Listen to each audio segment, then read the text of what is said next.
What's up, everybody? Flannel Photos. Thank you for joining today.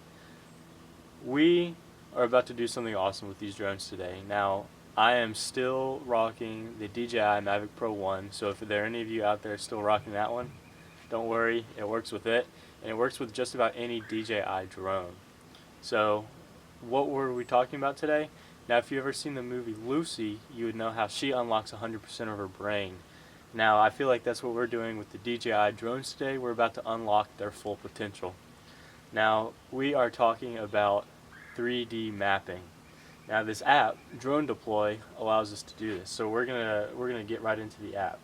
So, firstly, what we're gonna do is we're gonna want to download the app.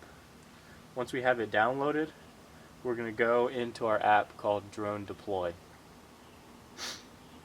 By bringing this app up, what it's going to do is it's going to ask you to either create a new map or use a previous plan. So we're going to create a new one, and what we're going to do, since your phone is linked via GPS, you're going to be able to create your project and it's going to know exactly where you're at. So it's going to make it pretty simple on you. However, if you're not in the location that you're going to be shooting and you're trying to do this ahead of time, then you can obviously do this and move the map to where you need it to be. So I'm just going to click Create Project here, and it's going to ask me to name this project. So I'm going to name this project House. Right?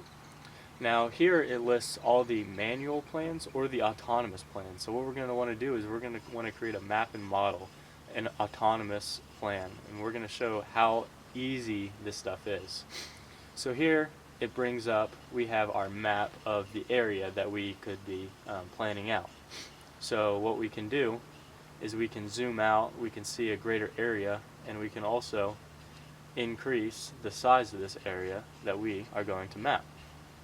So purely by increasing this model, we see that it shows us a map plan, and this plan includes how many minutes it will take to fly this route, the approximate number of acres, the number of images this will take, and also the number of batteries specific to your drone that you're flying. You'll have a flight altitude in this case. We're going to set this to 200 feet. The larger of an altitude that you, or the larger of an area that you have, the higher altitude that the app will suggest that you use. For this instance, however, we're going to make this a little bit larger. So here we see that it's suggested 250 feet now that I made it larger. So we're going to go in here and we're going to jump this right up to 270 feet. So now we're at 270 feet. We see it's going to be about a 17-minute flight, 30 acres, 270 images, and then it's going to take 2 batteries. So that is great. So what we're going to do now is we are going to make sure we have all of this stuff set out that we like. We're liking this pretty well right now. I'm going to extend it this way just because there's not any houses down here, and I always like to get more area. And also because I want to show exactly what happens whenever the drone needs to change batteries. Alright.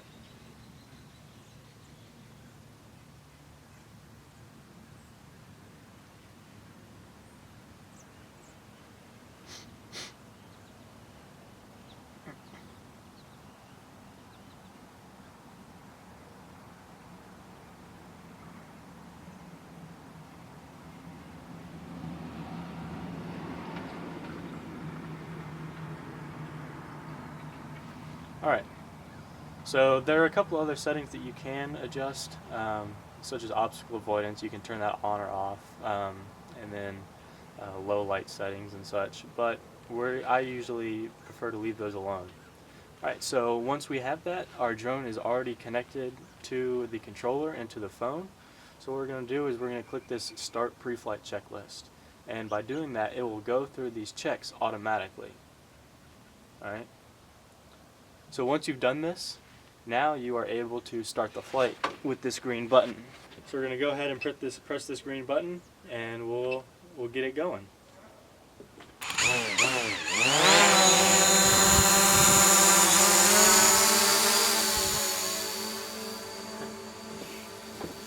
Great.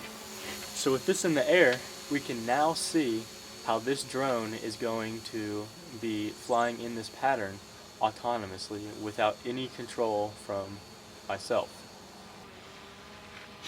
So we see that the drone has now reached approximately our height that we set it out to fly at, and now it's going to fly to the start point and begin running its pattern.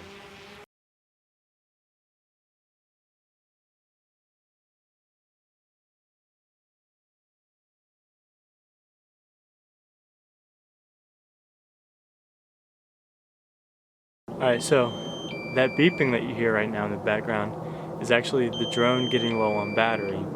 So now that it's starting to get low on battery, it's at 30% right now, and that's when it'll start that beeping. Now, whenever it gets another 5% lower, it will actually automatically start the drone to begin coming home.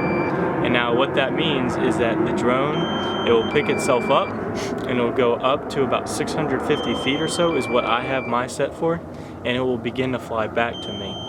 Now, once it flies back, in fact there's the beeping now, once it gets back, it'll automatically land in place. And it does this because it recognizes that it's getting low on battery and it doesn't have enough to safely be flying around. So what the app has it automatically do is bring the drone back, so you're able to replace the battery and you can start the same thing and continue flying without any delay.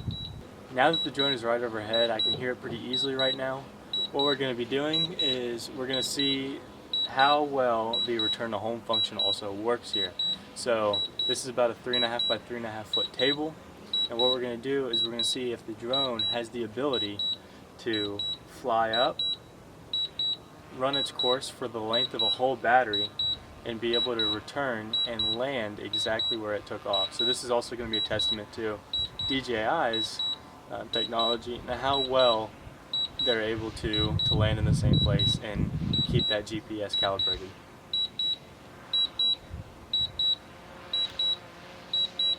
And it looks like it's actually going to be a little bit off today, so we're going to have to steer it in. I'm just going to make this home screen bigger so we can see exactly what the drone is seeing.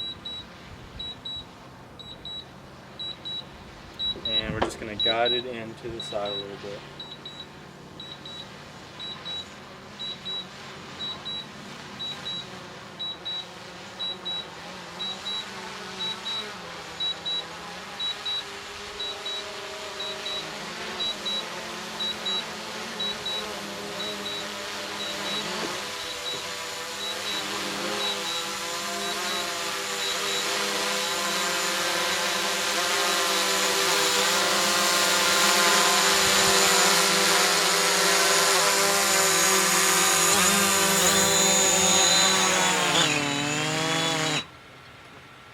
Alright, so there it is. So now the phone is prompting us saying that we've captured 380 images, and to safely continue your mission, please swap the battery in your drone. So what we're going to do is we're going to swap the battery in the drone. I'm just going to take this one out. Don't worry, the drone will turn off. But once you reconnect the new battery, turn it on, it will connect.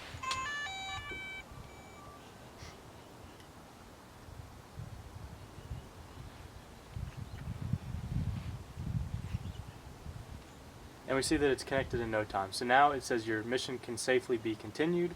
So what we're going to do is we're going to continue our flight. So we're going to click continue flight, and the drone will continue its mission.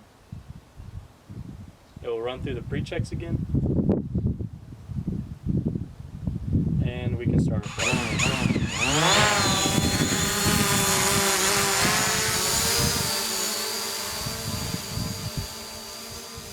So we can see by the map, the lines are what it has left to run. So we see that the flight really doesn't have that much left. It just needs to to hit its angles. So on top of the face down looking view, it also gets a side view of everything, and that's where it really gets its money and makes its bread when it comes to the 3D aspect. That's how it gets the third dimension rather than just a top-down looking two-dimensional plane. So we're going to let it run its route and we'll see how it looks.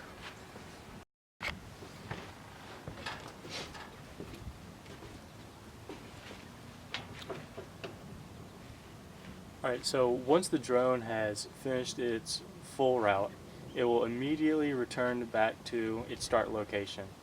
And again, we're going to try and see if it does a little bit better of a job of landing on the table this time. Last time we were probably about 25-30 feet off to the side. So we're going to see if it does a little bit better this time. However, I'm expecting not much better, just because once it gets down into the lower areas over there, it can lose GPS signal. But we're going to see how it fares. So it's coming back home. I'm going to switch to the drone's view and I'm going to point it straight down.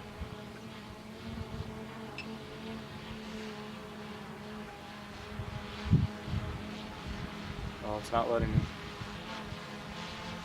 So it's coming back to home. And now we're going to see, yep, it's a little bit over to the left this time. So we're gonna turn it over to the side. It even tells us pilot required GPS signal is likely lost, and that's just because it went down. So, and in fact, it looks like it might be a little bit closer than it was last time.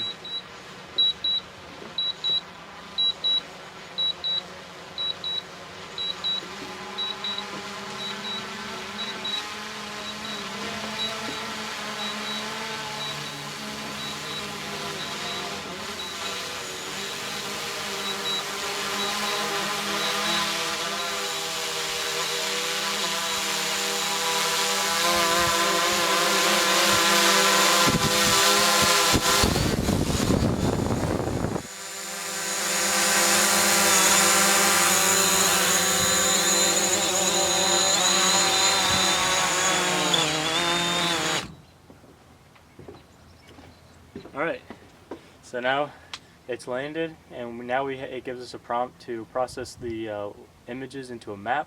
What we have to do is we have to connect the SD card to our computer, and the program will do the rest for us. Alright, let's try it out.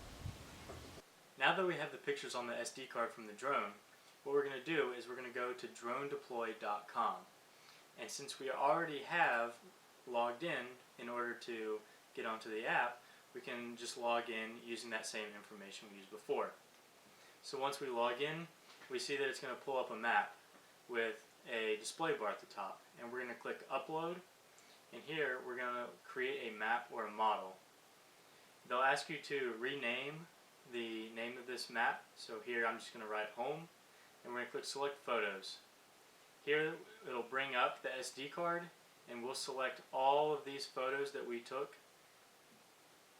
in order for us to be able to upload them onto the website so they can create the 3D map of it. So we're just going to add these in here, and we see that it'll start an image check. And in this image check, it'll make sure that all the images are looking good, and then we see that it'll come up with a map. And now that's possible because the drone recorded the location that each picture was taken. And this is a way that helps them create the map of the 3D plane that we are trying to create. So I'm just going to click on terrain. We see here that these are our images. We have 503. And under the advanced tab, we see that this is where we can change the settings of the 3D model. We can change the speed, which is the quality, or we can do something called turbo upload, in which it will half the resolution and it will speed up the time that it takes. So we see it goes from 2.4 megabytes of upload to 250 megabytes of upload. And that's because it is approximately 10 times quicker if you select the turbo upload option. However, for this purpose, we're going to turn it off. Don't worry, we won't make you sit through all of it. As you see, this took about 14 or 15 minutes. Once they're uploaded, we see that it'll say go to project. This will bring up the project and we see that it's pending. This means that Drone Deploy has the pictures and are now trying to create the 3D model.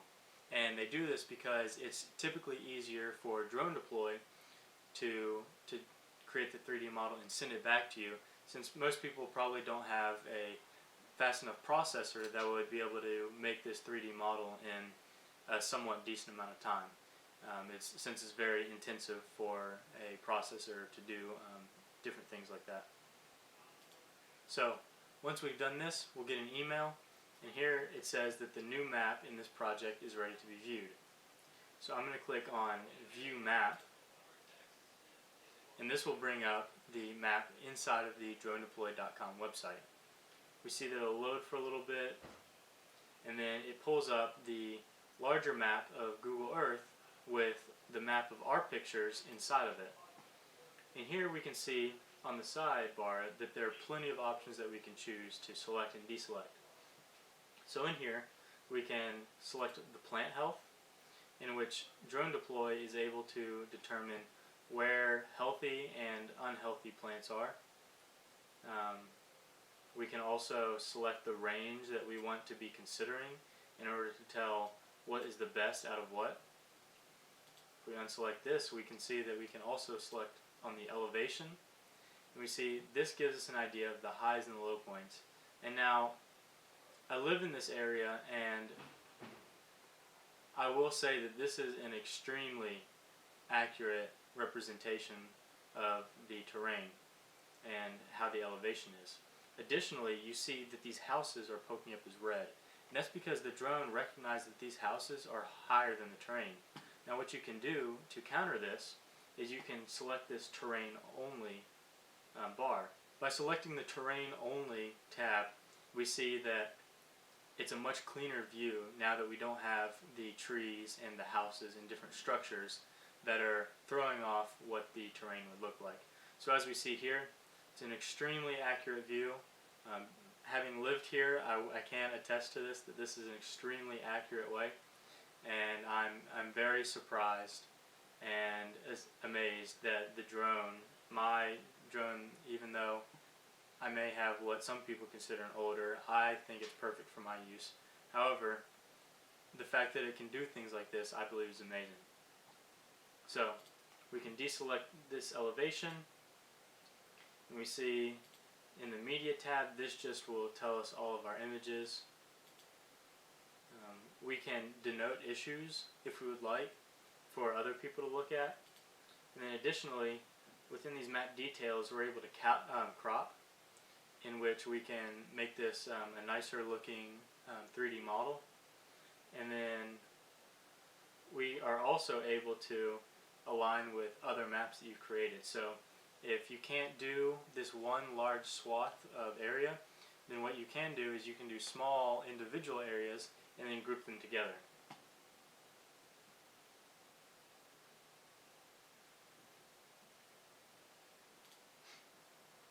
Heading back into here, we see that there's different tools that the app also gives us, such as volume. When flying in the 3D models, the lower you fly, the more accurate this model will be. At 270 feet, my drone was estimated to be at about 1 inch per pixel. So one of the uses that this can come in is this volume tool. The drone, if flown close enough to pools and such in a manual mode, the drone is able to calculate the volume of a pool. You're also able to determine the area. So if we click this area, and we can draw a shape that we would like, and by clicking our last point,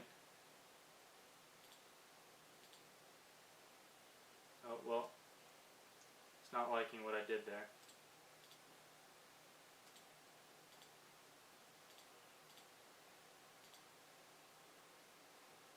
So as we see, just by me making the shape, it gave us 0.4 acres.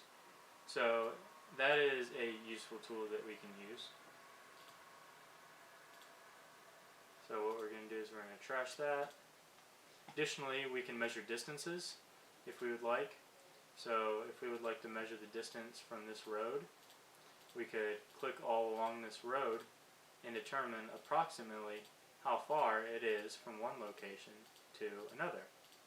And in here, we just click our last point, and it will tell us that it's about half a mile, if my memory serves me correct.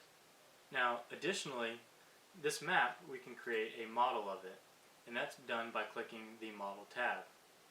However, in Google Chrome, I've had a little bit of trouble with this, so what I do sometimes is I open up Firefox, and within Firefox, I will copy this link straight into it.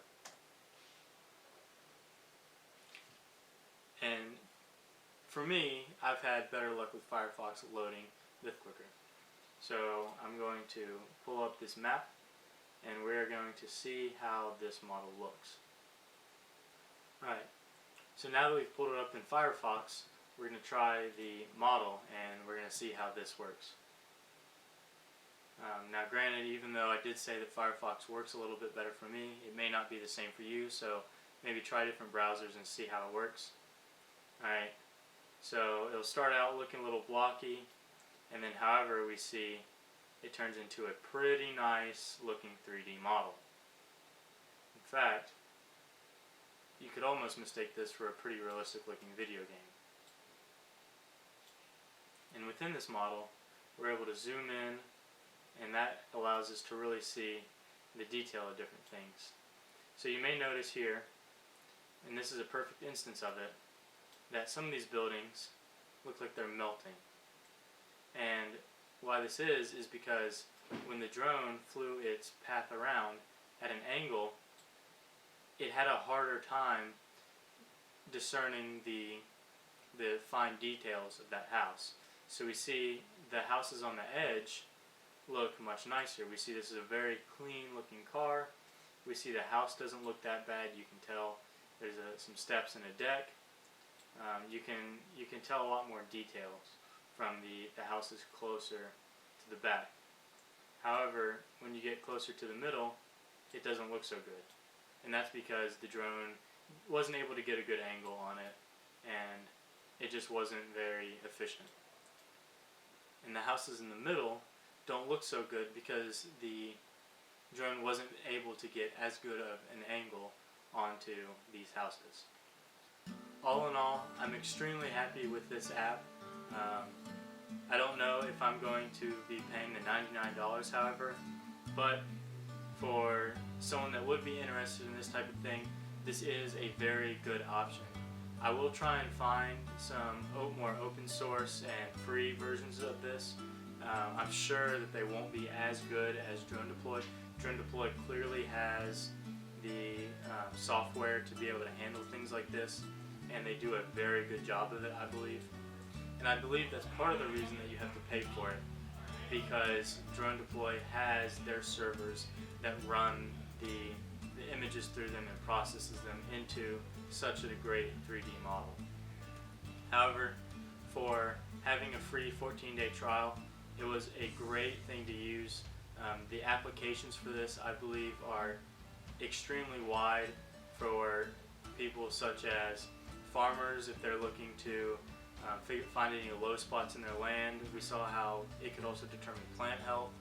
Also for any real estate developers if they're wanting to look at the area and get a better idea of the lay of the land.